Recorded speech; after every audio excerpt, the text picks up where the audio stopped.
ST তালিকাভুক্তির দাবিতে কুর্মী সমাজের ডাকা রেল রোকো এবং ডহর ছেকা কর্মসূচি ঘিরে শনিবার পুরুলিয়ার কোটশিলা জংশনে ধুন্ধুমার পরিস্থিতি তৈরি হয়। সকাল থেকেই প্রশাসনের সক্রিয়তায় পশ্চিমবঙ্গে রেল এবং সড়ক অবরোধ কার্যত ভেস্তে গেলেও ঝাড়খণ্ডে একাধিক স্টেশনের কাছে অবরোধে সামিল হন কর্মীরা।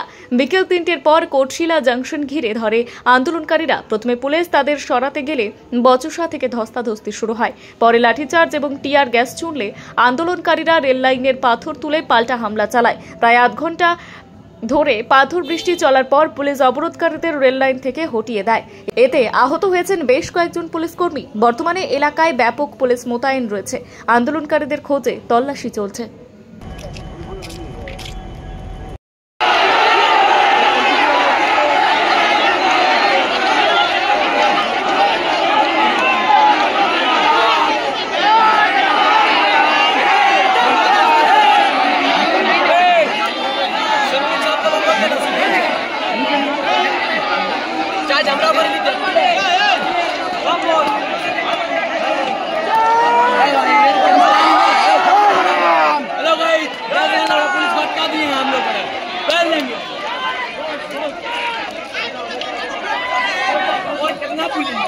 आइए भाई पूरा